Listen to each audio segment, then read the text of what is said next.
নমস্কার, মায়া কিচেন থেকে সকলকে শুভেচ্ছা জানাচ্ছি। তো আমি আজকে ঘুগনি করব।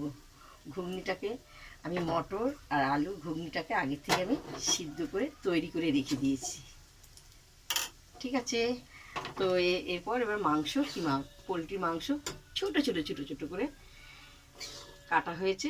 তাই এটা পেঁয়াজ রসুন আদা যেমনি তোমরা মাংস রান্না করো তেমনি আমি মাংস এটা ভালো করে কষাবো। তো এটা ভালো করে কষানো হবে। এই দিয়ে মাংস ঘুগনি দিয়ে মাংস খাবো জমিয়ে।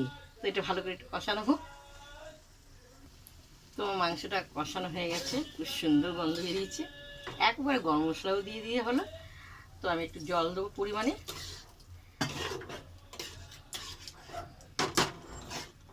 দেওয়া হলো। এরপর আমি এই যে ঘুগনিটাকে এখানে বসিয়ে দিলাম, মাংসের কিমাটাকে মিশিয়ে দেওয়া হলো।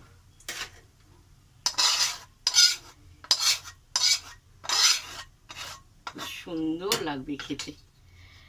তো এরপর একটু ভালো করে নেড়ে চেড়ে দেবো। গ্যাসটাকে জোরে দিয়ে দেওয়া হলো।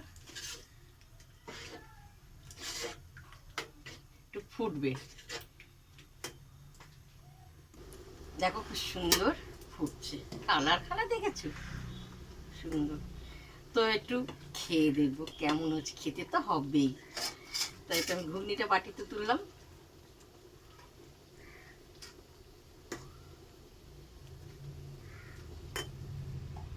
বাটিতে তোলা হলো। এবার ঘুগনিতে কি কি মিশাবো তোমাদেরকে দেখাবো। শসা কুচি, লঙ্কা কুচি, ধনেপাতা কুচি, পেঁয়াজ কুচি দিয়ে দেওয়া হলো। এতে আছে গোলমরিচ গুঁড়ো, এতে আছে জিরে ধনে ভাজা গুঁড়ো। বাহ, জমিয়ে খাওয়া হবে। এই খাবারটা প্রত্যেকে ভালোবাসে, দোকানের থেকে সুন্দর গন্ধটা। খেয়ে দেখি।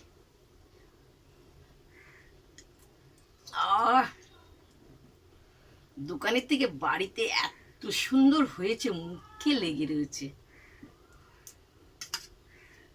মাংসর ঘুগনি কিমা দিয়ে